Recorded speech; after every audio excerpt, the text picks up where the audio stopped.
Farmasi Muhammadiyah Cirebon. Hari ini untuk mata pelajaran administrasi farmasi kita akan membahas mengenai pengelolaan perbekalan farmasi. Nah, untuk pengelolaan persediaan obat-obatan yang nanti ada intinya adalah sama, yaitu pengelolaan meliputi minimal 5 tahap. Yang pertama perencanaan, kemudian ada pengadaan, ketiga penyimpanan, keempat distribusi atau layanan, dan yang kelima adalah mungkin nanti kalian juga akan mendengar atau melihat mengenai pemusnahan juga ya. Nah, jadi nanti kalau bicara tentang pengelolaan sediaan farmasi, ya kaitannya adalah 5 tahap ini ya. Nah, dasar hukum yang kita gunakan yaitu dari Undang-Undang Nomor 36 Tahun 2009 tentang Kesehatan, kemudian Permenkes Nomor 73 2016 ya tentang standar pelayanan farmasi di apotek, kemudian Nomor 75 standar pelayanan farmasi di dan Nomor 72 untuk standar pelayanan kefarmasian di rumah sakit. Nanti masing-masing sarana mempunyai standarnya masing-masing ya. Nanti kalian bisa lihat untuk masing-masing dasar hukum tersebut ya. Mungkin nanti ditambahkan juga untuk Undang-Undang Nomor 51, nanti kalian silahkan buka sendiri ya. Mulai yang pertama untuk di apotek. Nah, pengelolaan perbekalan farmasi di apotek. Sebelumnya kemarin sudah Ibu tugaskan, apotek adalah sarana pelayanan farmasian, tempat dilakukannya pekerjaan farmasian oleh apoteker ya. Jadi di apotek itu harus ya apotekernya tentunya yang mempunyai surat tanda registrasi, surat ya, kemudian memiliki surat izin praktek di ya. Jadi nanti namanya apoteker pemegang SIPA ya, namanya SIPA, surat izin praktek apoteker. Nah, kemudian apoteker itu juga nanti dibantu oleh tenaga teknis kefarmasian. Nah, untuk tenaga teknis kefarmasian seperti yang sudah dijelaskan di Undang-Undang Nomor 36 ataupun di Permenkes Nomor 73 adalah tenaga yang membantu apoteker ya, minimal dia adalah D3 farmasi ya. Jadi kedudukannya nanti sebagai tenaga teknis kefarmasian namanya. Kalau dulu namanya asisten apoteker, tapi untuk sekarang namanya menjadi tenaga teknis kefarmasian, yaitu tenaga tadi minimal D3 farmasi ataupun S1 farmasi ya. Nah, kita mulai tadi yang namanya pengelolaan, ada perencanaan ya, dimulai dari perencanaan. Nah, perencanaan itu adalah kegiatan seleksi sediaan farmasi dan perbekalan farmasi sesuai dengan jumlah, jenis, dan waktu yang tepat. Jadi sebelum kalian melakukan pembelian kepada PBF, kalian harus rencanakan terlebih dahulu kira-kira jumlah obat yang akan dipesan itu berapa, kemudian jenisnya apa saja, obatnya apa saja. Juga nanti perlu memperhitungkan juga biayanya ya. Nah, itu namanya perencanaan. Nah, perencanaan itu sendiri bisa dilakukan 1 bulan sekali ataupun 1 minggu sekali, ataupun memang untuk apotek-apotek konvensional tidak ditentukan waktunya. Bisa misalnya saat barang habis ya udah dipesan gitu ya. Nah, untuk metodenya, jadi tidak asal kita pesan saja obat-obatnya yang akan kita beli ya, tapi juga harus diperhitungkan kira-kira obat apa sih yang kita perlukan untuk periode tertentu begitu ya. Nah, metode yang digunakan adalah yang pertama metode konsumsi, kemudian ada metode morbiditas, dan metode proxy consumption atau nanti gabungan dari ketiganya itu. Nah, untuk konsumsi, yang namanya juga konsumsi berarti metode perhitungannya didasarkan pada data konsumsi atau data penggunaan periode sebelumnya. Jadi selama 1 bulan misalnya kita ingin membuat perencanaan untuk 1 bulan, kita lihat dalam 1 bulan terakhir obat yang paling banyak keluar itu apa. Kemudian kita hitung, ditambah juga mungkin berapa persen kenaikan kunjungannya begitu ya, nanti ada perhitungannya tersendiri. Nah, kemudian yang kedua adalah dengan menggunakan metode morbiditas atau didasarkan pada pola penyakit. Nah, pola penyakit ini mungkin untuk apotek-apotek konvensional, apotek-apotek yang mungkin kecil itu mungkin tidak ada datanya ya, susah datanya kita dapatkan data pola penyakit. Kalau untuk puskesmas mereka punya data 1 bulan terakhir ini penyakitnya itu yang terbanyak apa, kemudian untuk 1 bulan ke depan kira-kira perkiraannya penyakit yang akan banyak itu apa, mereka punya datanya.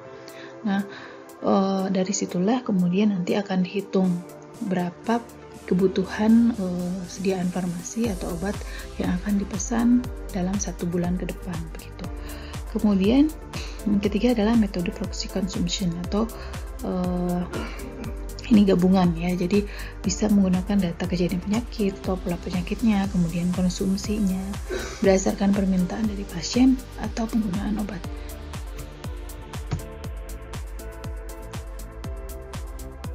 Kemudian nanti perencanaan yang Ibu tuliskan di sini itu setiap bulan, tapi nanti tergantung dari sarananya. Ya bisa mungkin setiap bulan atau per 3 bulan begitu ya, nanti tergantung dari sarananya, ingat. Kemudian perencanaan itu dibuat oleh apoteker, pengelola apotek atau asisten apoteker yang ditunjuk ya, atau bagian pembeliannya. Nah, mereka nanti menyusun, tadi sudah dihitung berdasarkan metode konsumsi kah atau metode morbiditas kah, nanti ditulis ya perkiraan perencanaan kebutuhan untuk satu periode tertentu. Kemudian prosedurnya ya, prosedur tahap persiapan dimulai dari tadi menentukan perencanaan perbekalan farmasi yang akan dibeli, fisik barangnya, jumlahnya, kemudian dapat dilihat juga dari kartu stoknya. Dilihat dari kartu stok, kita kan bisa lihat dari kartu selama 1 bulan ini keluar obat tuh berapa banyak, itu kita bisa hitung. Kemudian atau dari buku Devicta ya, kemarin sudah dijelaskan buku Devicta adalah buku yang mencatat barang yang akan dipesan ya, kita bisa lihat, kemudian kita tulis nama barangnya, jumlah barangnya, itu kita bisa tentukan. Kemudian yang kedua adalah mencari penyalur masing-masing obat ya, nanti namanya PBF atau pedagang besar farmasi atau distributor ya. Nanti dilihat, kita tidak asal main pesan ke satu PBF ya, tapi kita juga harus tahu dulu PBF-nya. Yang pertama itu tentunya harus legal ya, harus resmi.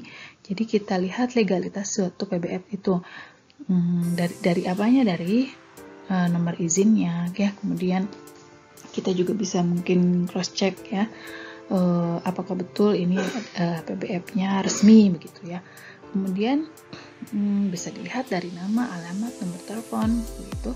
Kemudian kita juga minta price list-nya, daftar harga yang nanti akan menjadi bahan pertimbangan kita ya. Kita kumpulkan nih dari beberapa PBF, daftar harganya, kita screening begitu ya, kira-kira daftar harga atau harga-harga yang masuk, yang tentunya yang murah dengan mungkin diskon yang lebih besar, kita bisa bandingkan dan kita bisa tentukan PBF mana yang akan nanti kita pilih. Kemudian selain dari harga juga bisa dari waktu pengiriman. Jadi nanti si PBF mana yang bisa mengirimkan pesanan kita itu lebih cepat gitu ya. Jangan sampai nanti misalnya PBF-nya ada di luar kota, obatnya nanti datang 2 hari kemudian gitu ya. Itu juga harus jadi bahan pertimbangan. Jadi tidak main asal tunjuk PBF begitu. Kemudian mungkin juga jadi bahan pertimbangan misalnya di ke nomor 3 ya. Jadi misalnya ada potongan ya, misalnya diskonnya lebih besar, dia memberikan diskon yang lebih besar misalnya, itu jadi bahan pertimbangan kita. Kemudian untuk persyaratan waktu pembayaran juga, jadi kita membeli obat ke apotek itu tidak cash ya. Jadi kita bayarnya tempo, nanti bisa temponya 1 bulan, bisa 28 hari, nanti tergantung dari PBF-nya ya. Nah, itu juga nanti jadi bahan pertimbangan kita. Jadi PBF mana yang bisa memberikan tempo yang lebih lama. Misalnya yang satu temponya 28 hari, yang satu lagi 31 hari misalkan. Nah, itu juga bisa jadi bahan pertimbangan kita untuk memilih PBF, begitu ya. Kemudian dalam menentukan perencanaan obat juga, selain yang tadi disebutkan, kita juga harus punya seninya begitu ya. Jadi teorinya, tapi kita juga harus bisa mempertimbangkan kira-kira bagaimana sih kedepannya si obat tersebut. Nah, misalnya kita bisa mempertimbangkan untuk membeli obat dalam jumlah yang lebih banyak begitu, dengan pertimbangan misalnya obatnya itu sering kosong di PBF-nya. Jadi saat obatnya ada, kita bisa membeli dengan lebih banyak gitu jumlahnya gitu. Nanti daripada kosong lagi kita susah nyari ya, mending sekalian beli lebih banyak ya. Tentunya dipertimbangkan juga apakah obat tersebut memang laku atau tidak gitu ya. Baru kita nanti pertimbangan untuk membeli dalam jumlah yang lebih banyak. Kemudian yang kedua, kondisinya misalnya ada diskon yang besar. Tentunya dipertimbangkan tadi obat-obatnya harus yang laku atau namanya fast moving. Jadi obat-obatan yang laris gitu, yang cepat keluarnya gitu, namanya fast moving.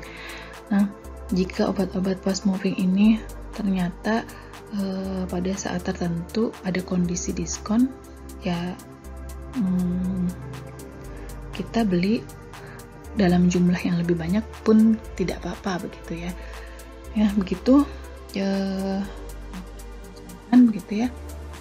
Nah, setelah perencanaan mungkin nanti masuk ke yang namanya pengadaan. Tadi kan sudah direncanakan ya, obat-obat apa saja yang akan kita pesan, PBF apa yang kita pilih. Nanti selanjutnya adalah proses pengadaan. Gimana sih obatnya mau kita pesan nih gitu ya. Itu namanya nanti pengadaan. Tadi mungkin di sebelumnya kita bahas bahwa kita bisa mengecek barang yang akan habis itu melalui kartu stok, atau kita lihat fisik obatnya kita hitung, oh tinggal segini, oh sudah habis gitu ya. Kemudian kita tulis di yang namanya buku defekta. Kemudian dari defekta dipindahkan ke surat pesanan obat ya. Dari surat pesanan obat kemudian sudah ditulis SP-nya, SP apa ya, SP narkotika, psikotropik, prekursor, OOT atau SP obat reguler, kemudian ditandatangani oleh apoteker, dicap apotek ya. Kemudian SP-nya dikirim ke PBF ya. Nanti bisa lewat telepon atau WA ke PBF, atau salesman yang datang ke apotek kemudian mengambil surat pesanan dari apotek kita. Nah, kemudian si SP itu dibawa oleh salesman ke PBF ya. Untuk yang via telepon atau WA nanti SP-nya bisa diambil saat pengiriman barang ya. Kemudian untuk tadi SP yang sudah dikirim ke PBF nanti akan dibawa ke PBF untuk diverifikasi. Kemudian setelah ACC nanti barangnya akan datang ke apotek kita disertai dengan faktur ya. Tadi SP itu ke PBF, dari PBF membawa barang juga dengan faktur untuk dikirim ke apotek kita ya. Jadi dari PBF namanya faktur ya. Nah, saat penerimaan mungkin nanti akan lebih dijelaskan bagaimana kita melakukan penerimaan barang ya. Kemudian bagaimana kita menyimpan barang yang tadi sudah kita pesan gitu. Nah, tadi sudah dijelaskan bahwa kegiatan pengadaan adalah kegiatan untuk merealisasikan kebutuhan yang tadi sudah melalui pembelian gitu. Nanti perhatikan juga tadi PBF-nya harus resmi, yaitu memiliki izin ya. Kemudian jika juga harus diperoleh dari penyalur yang resmi. Ingat, sarana resmi, maka seluruh kegiatan yang dilakukan di apotek itu juga harus resmi, ya, dari mulai pengadaan sampai nanti pendistribusian kita harus legal. Jadi dalam hal pengadaan pun kita harus sangat memperhatikan ini, ya. Kemudian terjamin keasliannya, legalitas, dan kualitas. Tentunya kalau kita membeli dari PBF yang resmi, pasti terjamin keaslian atau legalitasnya, ya. Jadi Bu, boleh enggak nanti kalau kita beli untuk apotek dari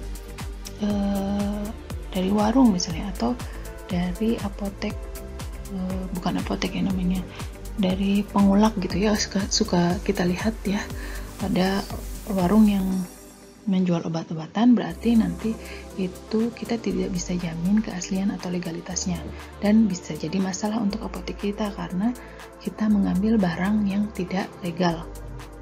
Kemudian yang harus diperhatikan lagi adalah perbekalan farmasi yang dipesan itu harus datang tepat waktu. Tadi diperhatikan PBF-nya itu ngirimnya setiap berapa hari sekali sih gitu ya, atau misalnya bisa dilihat dari lokasinya. Misalnya di Bandung itu kita harus perhatikan juga nih, misalnya ternyata obatnya hanya ada di PBF yang ada di Bandung. Kita harus perhatikan kira-kira jangka waktu obat itu akan datang itu berapa lama, dan obat itu harus kita pesan sebelum obat itu habis gitu ya, jadi tidak menunggu lama.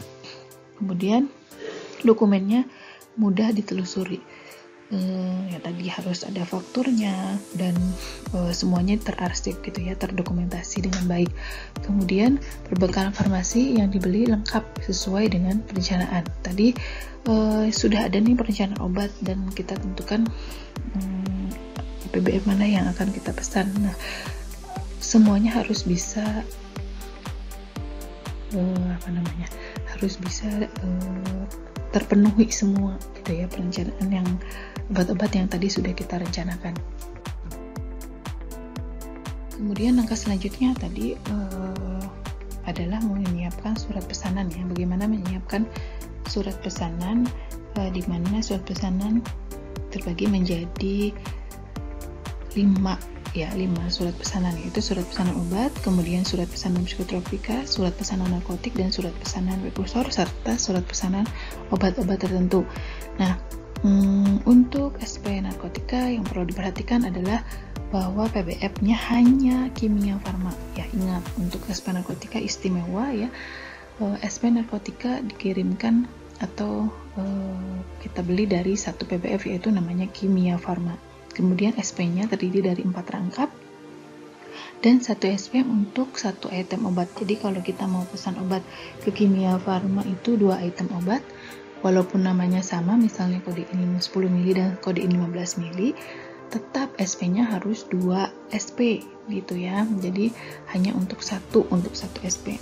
Kemudian selanjutnya adalah SP psikotropika, di mana SP psikotropika ini minimal 2 rangkap, kemudian 1 SP bisa untuk beberapa item obat, dan juga PBF-nya nanti tidak hanya Kimia Farma ya, kita bisa tentukan tergantung dari PBF yang memiliki obat tersebut yang akan kita pesan.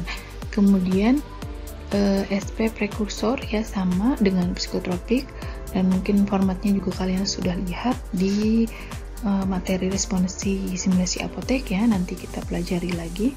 Kemudian SPOOT, kemudian SP obat atau SP reguler. Nah, untuk SP obat ini yaitu obat-obat bebas atau obat bebas terbatas atau obat keras yang tidak termasuk dari 4 kategori ini. Jadi misalnya kita mau pesan obat keras tapi dia tidak termasuk dari golongan 4 obat ini, ya kita masukkan ke dalam surat pesanan obat atau surat pesanan biasa gitu ya.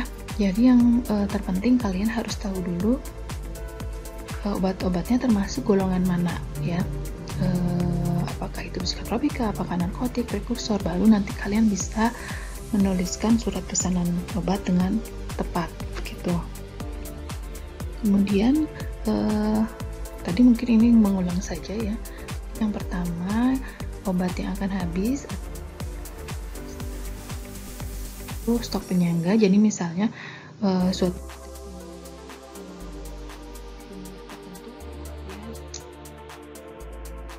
mendekati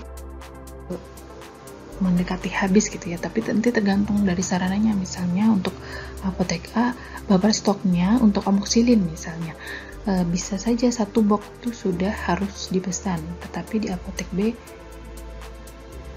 tadi apotek yang lain belum tentu 1 box itu harus sudah dipesan gitu ya, nanti tergantung sarananya. Kemudian bagian pembelian atau apoteker menyusun jumlah obat yang akan dipesan untuk kebutuhan 1 bulan, misalnya untuk 1 bulan ya perencanaannya. Kemudian jumlah obat yang akan dipesan itu ditulis dalam surat pesanan dan dikelompokkan berdasarkan supplier atau PBF ya tadi. Tadi sudah tahu nih jumlah obat dan nama obat yang akan dipesan. Kemudian ditentukan nih masuk ke dalam golongan apa, kemudian ditulis dalam surat pesanan apa, dikelompokkan juga berdasarkan PBF-nya. Jadi misalnya kita kan di Cirebon ini banyak ya, banyak sekali nama-nama PBF. Nanti ditentukan karena tidak semua PBF mempunyai obat tersebut. Jadi dikelompokkan misalnya yang akan kita pesan untuk PBF Kimia Farma itu apa aja, yang akan dipesan ke PBF Indofarma itu apa aja, yang akan dipesan ke PBF Binasan Prima itu apa aja, dan selain sebagainya gitu. Jadi dikelompokkan tadi apa, yang pertama golongan obatnya, kemudian yang akan ditentukan dalam surat pesanan mana juga dikelompokkan berdasarkan PBF-nya. Jadi ada 2 ya, kalian harus tahu tadi golongan obatnya kemudian PBF-nya. Nanti untuk PBF mudah ya, kalian nanti kita berikan daftar PBF-nya gitu, nanti kalian tinggal salin saja. Kemudian surat pesanan tadi harus diperiksa lagi dan ditandatangan oleh apoteker serta cap apotek ya. Kemudian surat pesanan asli ditujukan kepada PBF dan salinannya disimpan untuk arsip. Nah ini perlu, jangan sampai kita tidak punya arsip. Nanti saat pemeriksaan Badan POM atau Dinas Kesehatan kita tidak punya arsipnya. Nah kemudian yang keenam tadi SP-nya sudah dimasukkan ke PBF. Kemudian selanjutnya adalah obat yang datang kita sesuaikan dengan surat pesanan yang pesan ya. Barang yang datang sama nggak sih dengan yang kita pesan ya, jadi dicek obat. Kemudian juga dengan fakturnya, yang tertulis di faktur betul tidak obatnya, jumlahnya, nama obatnya, kemudian expirednya, nomor batch-nya itu harus kita lihat ya. Kemudian jika ada barang yang tidak dikirim bagaimana? Ya kita langsung cross check ke PBF yang bersangkutan. Kita bisa via telepon ya, misalnya barangnya kurang atau kosong, nanti kita bisa ajukan perbaikan faktur gitu ya. Atau misalnya barangnya tidak sesuai dengan pesanan, itu bagaimana? Nanti tergantung kebijakan dari apotek, apakah barang tersebut akan diterima atau akan diretur atau akan dikembalikan ke PBF ya. Jika barangnya diterima, oke, kita tinggal tanda tangan dan cap saja. Nah bagaimana jika akan kita retur, misalnya udahlah barangnya juga misalnya obatnya tidak laku di apotek kita akan retur, nanti di fakturnya kita tulis retur ya, jangan sampai kita tidak tulis retur karena nanti akan tertagih di pembayaran gitu. Kemudian untuk macam-macam contoh surat pesanannya mungkin kalian sudah lihat juga di materi simulasi apotek ya Ibu. Singkat saja untuk surat pesanan yang terlihat pada layar itu surat pesanan obat atau reguler ya, dan formatnya nanti lebih sederhana. Jadi yang penting ada tanggal, kemudian kepada siapa, banyaknya obat, nama barang, kemudian nama apoteker, nomor SIPA ya, dan nanti ditandatangan serta dicap. Kemudian untuk psikotropik, kemudian nama pesanannya ya, surat pesanan psikotropik,